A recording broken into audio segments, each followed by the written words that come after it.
Assalamualaikum warahmatullahi wabarakatuh. Ketemu lagi bersama Nuraini, guru SMA Negeri 2 Majalaya. Saya akan melanjutkan video pembelajaran yang lalu, yaitu tentang bahan pembelajaran kimia kelas 12 IPA. Setelah sebelumnya kita bahas tentang hal alkana dan alkohol, sekarang kita membahas gugus fungsi senyawa karbon yang lain, yaitu ether, aldehid, dan keton. Ether disebut juga aloksi-alkana dengan rumus struktur ROR aksen, ya. R di sini adalah alkil dan yang kiri R yang satu dengan satunya lagi itu bisa sama atau mungkin berbeda. Ether adalah suatu cairan yang tidak berwarna, yang mudah menguap dengan bau yang khas. Dengan rumus umum CnH2n plus 2O. Ya. Jadi kalau C-nya 3 misalkan, kalau N-nya 3, berarti C3, H 2 kali 3, 6 tambah 2, berarti 8. Berarti C3H8O. Itu rumus struktur yang sudah jadi ya, ether. Kemudian tata nama ada berdasarkan IUPAC atau bisa juga dengan trivial.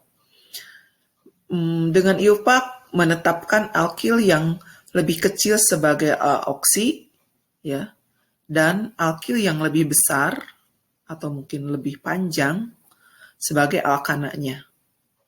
Ya, misalkan metoksietana, ya, berarti sebagai aloksinya alkana C metilnya 1, C1, sebagai alkananya C2, ya, metoksietana. Atau secara trivial menyebutkan nama alkilnya urut abjad, diurut berdasarkan abjad, dan diakhiri dengan ether. Misalkan di sini jika kedua alkilnya sama, maka diawali dengan di atau mungkin tri, ya. Dimetil ether, berarti ada metil di kiri dengan metil di kanan, sama, sehingga disebutkan sebagai dimetil ether. Sifat-sifat ether, titik didih rendah sehingga mudah menguap, sulit larut dalam air karena kepolarannya rendah, tapi akan larut di senyawa nonpolar. Kemudian sebagai pelarut yang baik senyawa-senyawa organik yang tak larut dalam air. Jadi ya senyawa-senyawa organik yang tidak larut dalam air dapat dilarutkan dalam ether. Mudah terbakar dengan nyala api yang bening karena uap ether membentuk campuran eksplosif dengan udara. Kemudian pada umumnya ether ini bersifat racun, jadi diusahakan dijauhkan dari jangkauan anak-anak. Dan sifat selanjutnya bersifat anestetik atau membius, ya, bisa digunakan untuk obat bius. Kemudian ether sukar bereaksi kecuali dengan asam halida kuat, yaitu HI dan HBr.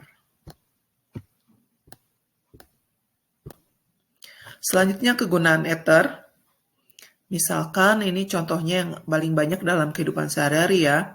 Ada di etil ether atau etoksietana biasanya digunakan sebagai pelarut senyawa-senyawa organik. Selain itu di etil ether banyak digunakan sebagai zat anestesi, ya, itu maaf menulisnya kurang tepat, anestesi, ya, obat bius di rumah sakit. Kemudian ada lagi MTBE, metil tersier butyl ether. Senyawa ether ini digunakan untuk menaikkan angka oktan pada bensin, menggantikan kedudukan tel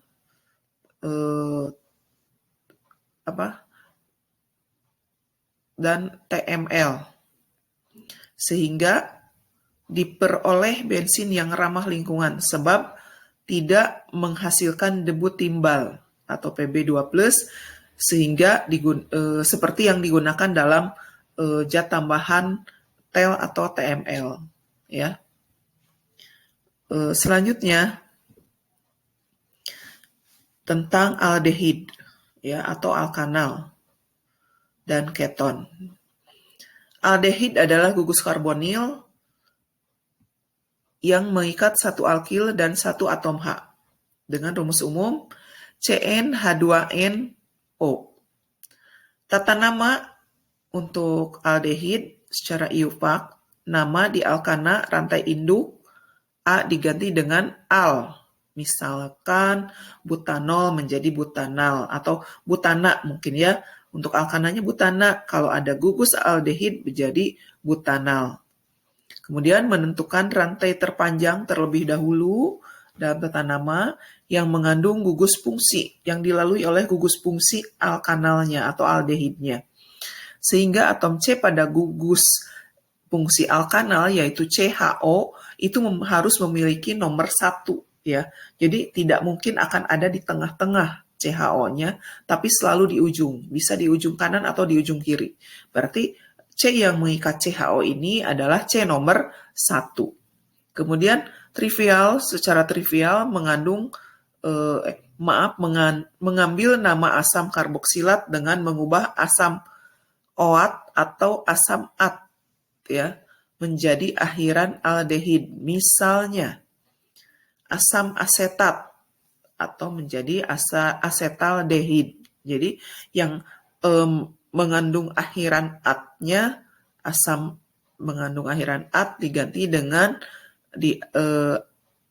akhiran aldehid, asetaldehid, propanaldehid kalau C-nya 3 ya. Nah, seperti itu untuk tata nama aldehid. Selanjutnya ini ada beberapa nama aldehid yang ada dalam kehidupan. Di sini ada formaldehid, asetaldehid, propionaldehid, butilaldehid, dan yang lainnya. Sekarang kita bahas keton. Keton adalah suatu karbon yang mengandung gugus fungsi CO yang terikat pada 2 gugus alkil R dan R aksen. Ya. Keton ini dianggap berasal dari senyawa alkana disebut alkanon. Rumus umum untuk keton ada CnH2nO ya dengan rumus strukturnya RCO R aksen. Untuk tata nama bisa secara IUPAC ya sama dengan mengubah huruf terakhir A pada alkana dengan huruf on. Misalkan untuk dan ini tidak mungkin ada metanon ya karena ada 2 R. Kalau etanon mungkin mungkin propanon ya, gugus terkecilnya propanon. Ya. Menentukan rantai terpanjang yang melewati gugus fungsi CO, penomoran dimulai dari ujung terdekat gugus fungsi. Ya. Contoh di bawahnya ada propanon. Nah, seperti itu gugus propanon berarti C-nya ada 3. Nah, O-nya ke atas ya. Kemudian itu rumus molekulnya C2H6O ya. Berarti kalau C-nya 2 bukan C2 maaf ya, C3H6O. C-nya 3, H-nya 2 kali lipat dari C, berarti H-nya 6 dan ada O. Jadi itu 2 kali lipat. Kalau butanon berarti C4H8O. Kalau pentanon berarti C5H10O ya. 2 kali lipat terus H-nya dibanding O. Alkanon ini atau keton ya atau alkanon ini kebanyakan digunakan untuk pelarut. Ya. Terima kasih telah menyimak. Semoga bermanfaat. Mohon maaf apabila masih banyak kekurangan. Wassalamualaikum warahmatullahi wabarakatuh.